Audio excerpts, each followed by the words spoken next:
Hello, and welcome out there to another episode of Walk the Dog Cinema. Today, Roka's excited in the heart of summer here, trying to get rid of the doldrums of the dog days of summer, which coming up soon in August. And hope everyone's enjoying life and having a good time. And today we're going to talk about the day the Earth blew up, a Looney Tunes movie, and that's a mouthful, so let's get right into it. So I'm still kind of on my animation kick here, and kind of wanted to touch upon some lower budget movies. I'd been looking forward to this one. Kind of always dug Looney Tunes. I have a lot of their platinum collection and stuff like that, and though obviously Mel Blanc isn't around doing the voices anymore, still always up for a good Looney Tunes movie. And this one delivers. It's pretty good. It's enjoyable, fast, hour and 20 minutes or so. And crazy thing with this is, Warner wanted this and Acme versus Coyote kind of off their books with the new CEO, and he wanted, and an entertainment company kind of came along to distribute it, bought it up, and now we have it, and got released in the theaters, and it did okay, made its money back, and that's kind of what I wanted to more talk about. But if you've never seen it and you're in the Looney Tunes and some good 2D animation, because it is out there, give this a whirl. It's a lot of fun. There's a lot of neat little 1950s references. I'm not going to sit here and go on and on. It's not a ton to talk about today, but it's still a decent movie.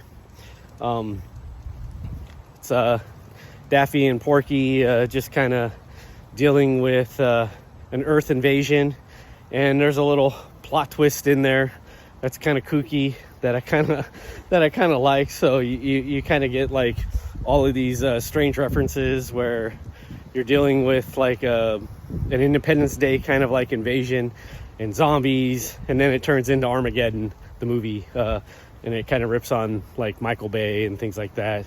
So it's a little bit more modern, but there's a lot of like cool little details, like from the day the Earth stood still, and really love the art style, and so it's fun. It's hyperkinetic, like a lot of kind of stuff this day and age, and I'm not saying that back in the day it wasn't hyperkinetic. I'm just saying it's dialed to 11, right? Where to me at times Bugs Bunny and the crew were dialed like to 8, 6, 7s, sometimes a little bit slow on certain things, and then some were fast and heavy. This one's dialed to 11 through the whole thing, so your mileage may vary when it comes to that, depending upon how you take your slapstick and tonality of cartoons and things like that. But overall, I like the Daffy and Porky's relationship and how they deal with Daffy Duck, and changing him more from always being in the shadow of Bugs or things like that, where this one he's kind of more a screw up, and always screwing up in the face of things, instead of just being tricked into things and just being kind of rascally in that sense. I don't know how to put it. But he is a little bit different, but I still like it. And both characters have an arc, and Porky gets love interest Petunia, and she has a more major part of all this, so it's fun. And the big thing is the movie was only made for like $15 million, and you think in this day and age, like, wow, $15 million to make a movie, especially hand-drawn, and it's well drawn, and it's got a great look to it, vibrant colors, and the fact that this movie was made for $15 million is low budget beyond any doubt to the imagination. And it only made like 15-16 million in the theaters, and then when you add in like streaming and everything, it's done its money back. But it wasn't heavily promoted, and I contend that it just kind of shows that people do want to see a good 2D animated flick. I'm looking forward to Acme versus Coyote, which is supposed to come out next year. That's supposed to be really good, so we'll see. I hope so. You know, nowadays sometimes you can only hope that it's mid, but you know, always have hope that we get back on track. You get these little gems like this one. You know, it's not like earth-shattering, but as far as Looney Tunes and everything, it's fun.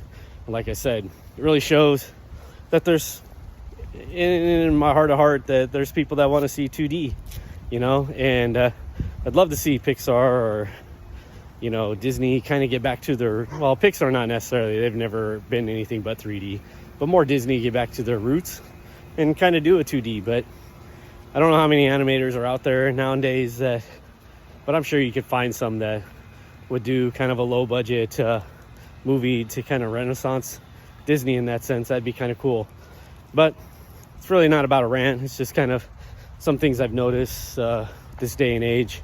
And so it was nice to see a 2D flick and with some great art. And like I said, you know, you can pick out the movies that they're referencing and having fun with.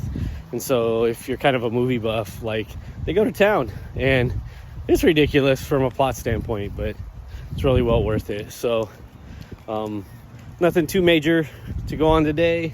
I just say take a gander at it. Let me know what you think in the comments about what you think of the movie. Let me know what else you've seen out there and what's worth a watch, and maybe I'll take a look at it, do a bigger review on it, or just kind of talk about it and any thoughts that come up to my head. My next one after this is going to be The Last Unicorn. Hadn't seen that one in a while, and kind of wanted to jump on that because that one is the infamous movie that brought down Rankin and Bass from a distribution standpoint. And I remember it a little bit from my childhood, but not too much. But it holds a lot of places in other people's hearts, so kind of want to take a gander at it. So I'll be taking a look at that. If you like what you see, please subscribe. Everyone have a great day.